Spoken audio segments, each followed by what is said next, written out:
तुमचा महागडा मेकअप सुद्धा काही वेळाने काळपट दिसतोय, मग तुम्ही ही एक मोठी चूक करताय. कोणती? चला सांगते, पण त्याआधी हा व्हिडिओ सेव्ह करून ठेवा म्हणजे वेळेला शोधायला लागणार नाही.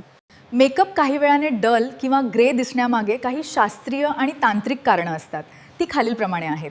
त्वचेचा pH बॅलन्स. जेव्हा आपल्या त्वचेचा नैसर्गिक pH लेवल बदलतो तेव्हा मेकअपमधील केमिकल्स आणि त्वचेचे तेल यांचा संयोग होऊन फाउंडेशनचा रंग बदलतो. उपाय: मेकअप करण्यापूर्वी एक चांगलं टोनर वापरा. टोनर त्वचेचा pH बॅलन्स राखण्यास मदत करतं. चुकीचा अंडरटोन. कधीकधी आपण आपल्या त्वचेचा फक्त वरचा रंग बघून फाउंडेशन घेतो, पण त्वचेचा अंडरटोन म्हणजे वॉर्म, कूल और न्यूट्रल ओळखणं खूप गरजेचं असतं. जर तुमचा अंडरटोन वॉर्म असेल आणि तुम्ही कूल टोनचं फाउंडेशन लावलं तर चेहरा थोड्या वेळाने ग्रे दिसू लागतो. उपाय: मनगटावरच्या नसांचा रंग तपासा. जर नसा हिरव्या असतील तर वॉर्म, निळ्या असतील तर कूल आणि दोन्हीचं मिश्रण असेल तर न्यूट्रल शेड निवडा.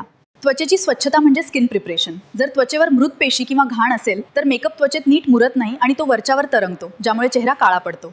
वातावरणातील प्रदूषण आणि ओलावा, बाहेरच्या हवेतील आर्द्रता आणि प्रदूषण फाउंडेशनमधील ऑइल सोबत मिसळतात, ज्यामुळे चेहऱ्यावर काळपट थर जमा होतो. मेकअप सेट करण्यासाठी फक्त कॉम्पॅक्ट पावडर न वापरता सेटिंग स्प्रे वापरा. यामुळे मेकअपवर एक संरक्षक कवच तयार होतं. ऑरेंज करेक्टरचा वापर. जर तुमच्या चेहऱ्यावर डार्क सर्कल्स किंवा पिगमेंटेशन असेल तर थेट फाउंडेशन लावू नका. आधी ऑरेंज करेक्टर लावा आणि मग त्यावर फाउंडेशन लावा. यामुळे मेकअप ग्रे पडणार नाही. फाउंडेशन डॅब करा, घासू नका. फाउंडेशन लावताना ते हाताने किंवा स्पंजने घासू नका. डॅबिंग पद्धतीने लावल्यास ते त्वचेवर चांगलं सेट होतं. हायड्रेशन. भरपूर पाणी प्या.